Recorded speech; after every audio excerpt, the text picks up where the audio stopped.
Hello, नमस्ते. कसे आहात सगळे? छान ना? मी पण मस्त आहे. आपले एक सबस्क्रायबर म्हणतात, love marriage should be turned into arranged marriage. म्हणजे लव्ह मॅरेज असते तरच आपण अरेंज्ड मॅरेज म्हणून करायला पाहिजे. हो, अगदी बरोबर, 100%. I do agree with you. म्हणजे कसं, सगळेच सुखी हो, सगळेच आनंदी. शेवटी लग्न म्हणजे काय? मी म्हणते तुम्हाला, पहिला एकमेकांवरचा विश्वास. लव्ह मॅरेज म्हणजे नॅचरली त्यांचा एकमेकांवर विश्वास असतो, ते एकमेकांना समजून घेतात, त्यांना एकमेकांशी लग्न करायचं आहे आणि तो आपण मोठेही मिळून अरेंज्ड मॅरेज केलं की किती आनंदाचं.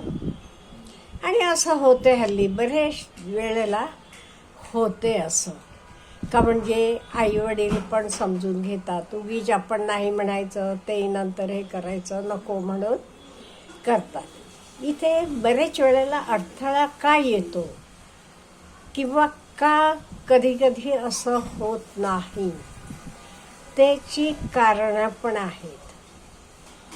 एक मेन कारण म्हणजे आपले भारतात अजूनही कास्ट सिस्टम एक्झिस्ट आहे.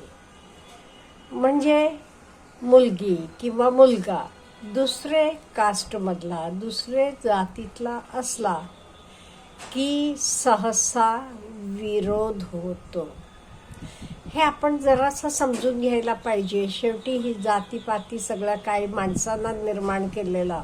माणसं सगळी सारखीच आहेत, फक्त रीती भाती जरा वेगळ्या असतील, तेवढ्या आपण ॲडजस्ट करायला शिकायला पाहिजे. आणि इवन वेगवेगळे जाती धर्मातलं असलं तरी समजून घेऊन करायला पाहिजे, आणि करतात पण. एस्पेशली लग्नापर्यंतच्या विधी मुलीकडचे पद्धतीनं करतात आणि लग्न लागल्यावरच्या विधी, लग्न आणि लग्नानंतरच्या विधी ह्या मुलाकडचे सारखं करतात. समजूतदारपणे वागतात. हल्ली बदललेलं आहे. शेवटी बघा, आपली मुलं आनंदी असली, सुखी असली तरच आपण सुखी. त्यामुळे असं घडते हल्ली. त्यामुळे एक जाती धर्माचं अंतर असते म्हणून विरोध होतो. कित्येक वेळा वयाचं अंतर, आपले जनरली कसं मुलगी मुलापेक्षा लहान असते. लव्ह मॅरेजमध्ये काही लव करताना ते वय बी काही बघत नाही आहे. त्यामुळे कधी कधी मुलगी मुलापेक्षा मोठी असली की आई वडील विरोध करतात. हा विरोध सुद्धा मुलगा आणि मुलीला पसंत असलं तर मोठेही करू नये असं मला वाटते. आता सचिन तेंडुलकरची बायको बघा, त्याच्यापेक्षा 5 वर्षांनं मोठी आहे. कुठे काही नडलं की ती सुखाचा संसार झाला. त्यामुळे असे आपण एखादे एक्झाम्पल बघावे. म्हणजे शेवटी एकमेकांबद्दल विश्वास, प्रेम हे महत्त्वाचं आहे. त्यामुळे हे वयाच्या अडचणीमुळे कधी कधी आई वडील नाकारतात. किंवा आणि कधी कधी काय होते, वयाचं अंतर खूप असलं की आई वडिलांना तर पसंत पडत नाही. तर पण एक कारण असते. आणि कित्येक वेळेला का नाही, आपला आर्थिक स्तर, लेवल ह्याच्यामुळे पण आई वडील नको म्हणतात. सपोज मुलगी खूप श्रीमंत घरातली, मुलाची परिस्थिती अगदी बेताची, असं असलं की मुलीच्या आईवडिलांना वाटते, नाही, मुलगी त्यांच्या घरात जाऊन कशी ॲडजस्ट होणार, एवढं हे काय सोपं नाही आहे, म्हणून नको. म्हणून मुलाची आर्थिक परिस्थिती चांगली नाही म्हणून सुद्धा कित्येक वेळा आई वडिलांचा विरोध होतो. मग मुलांना इलाज नसतो, जाऊन रजिस्टर्ड मॅरेज करतात. आणि हे बघा, हे सुद्धा काही आपण विचार करायला नको मला वाटते. का म्हणजे शेवटी आपल्या अंगात हिंमत असली, आपण चांगला काही नोकरी असेल, बिझनेस असेल, स्वतःचं सेटअप असेल करून अगदी रोडपती करोडोपती बनतो. कितीतरी उदाहरणं आहेत. त्यामुळे मुलाकडे चांगलं सामर्थ्य असलं, हिंमतवान असला, वागणे बोलणे सगळे तो अगदी चांगला असला तर हे आर्थिक स्तर सुद्धा कमीचा आहे म्हणून आई वडिलांनी नाकारू नये. पण मुलाकडे आणि मुलीकडे दोघांकडे परिस्थिती बदलायची हिंमत पाहिजे. शेवटी आई वडील का नाकारतात? त्यांना वाटते आपली मुलगी सुखात राहावी, ही त्यांची अपेक्षा, त्याच्यापेक्षा पलीकडे काही नसते. त्यामुळे दोघांही सुखानं आपण संसार करावा, सुखानं राहायला पाहिजे हा विचार करावा. आणि त्याच्यासाठी काही चॅलेंजेस आले तरी आपण ते चॅलेंजेस ओव्हरकम करून आपली स्थिती, आपली परिस्थिती अगदी सुधारून माहेरचे तोडास तोड न्यावी. तेव्हा त्यांना वाटते हो आपले मुलीची निवड योग्य आहे. हे मात्र करायला पाहिजे. एवढी तयारी असली का नाही? ओके करा. शेवटी का नाही महत्त्वाचं आहे तर म्हणजे आई वडिलांना आपण सुखात ठेवायला पाहिजे. कुठल्याच मुलांना किंवा मुलींना आई वडिलांनी डोळ्यातनं अश्रू काढण्यासारखं वागू नये.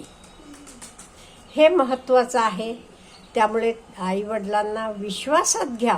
ओके, तुमचं कोणावरही प्रेम झाले ना ठीक आहे, माणसं आपण, आपलंच एकमेकांवर प्रेम होणार. त्यामुळे त्यांना कन्व्हिन्स करा, तुम्ही व्यवस्थित वागा. नाही ते आज एकाबरोबर प्रेम, उद्या दुसऱ्याबरोबर, परवा तिसऱ्याबरोबर असलं कामा नये, असलं असू नये. त्यामुळे व्यवस्थित आपण हे केलं की आई वडिलांना कन्व्हिन्स करायचं, दोन्हीकडच्यांना एकमेकांना समजून घेऊन. आपले पत्रिकेचं कित्येक वेळेला गोंधळ असतो. त्यामुळे आपल्याला करायचंच असलं की पत्रिका बघायचीच नाही. शेवटी पत्रिका माझ्याच्या हातात आहे म्हणायचं, माझं मी व्यवस्थित करणार आहे. असं करून दोन्ही मुलीकडच्यांना मुलाकडच्यांना दोघांनी कन्व्हिन्स करून तर लव्ह मॅरेज अरेंज मॅरेजमध्ये परिवर्तन करावं हे आमचे सबस्क्रायबरचं मत आहे. आणि 100% बरोबर आहे. शेवटी हे बघा, लग्न झालं म्हणजे दोन कुटुंब एकत्र येतात, दोन नाती जुळतात. ही नाती अगदी शेवटपर्यंत असायला पाहिजे. का म्हणजे मुलीला माहेर पण असायला पाहिजे. हो, माहेर म्हणजे एक तर वेगळंच आहे, तर सांगू शकत नाही. आम्हाला किती वय होऊ देत लेडीजांना, माहेर म्हणजे अगदी एक प्रेमाचा कोपरा आहे तो. त्यामुळे तो प्रत्येकाला असावा. तो तोडून आपण लग्न केलं की काय होते, कित्येक वेळेला नाती तुटतात. त्यामुळे माझे सबस्क्रायबरचं म्हणणं अगदी 100% बरोबर आहे. आपण लव्ह मॅरेज अरेंज मॅरेजमध्ये कसं कन्वर्ट करावं हे जरा समजून घ्यायला पाहिजे. एखाद दोन समजूतदार माणसं असतात तुमचे कुटुंबात, काका असतील, मामा असतील, कोणी असतील, त्यांच्याशी तुम्ही जरा गोडी गुलाबीनं बोलून, त्यांचे आशीर्वादानं ते आपल्या आईबाबांशी बोलतील दोन्ही साईडचे. असं करून तर अरेंज्ड मॅरेज करावं तर सगळ्यांनाच आनंद आहे. ह्या गोष्टीतनं सगळेच सुखी होतील आणि सगळ्यांचेच आशीर्वाद तुम्हाला मिळतील. आणि मेन म्हणजे मुलीला आपलं माहेर कायमचं राहील. नाही ते कित्येक वेळेला मुलं मुली पळून जाऊन लग्न करतात आणि मुलींना माहेर कायमचं तुटते. असं होऊ नये. त्यामुळे प्रेम करणं काही गुन्हा नाही आहे, तर होतं आहे आपोआप. लव्ह मॅरेज असलं तरी it should be change into arranged marriage. खूप चांगला टॉपिक आहे. थँक्यू.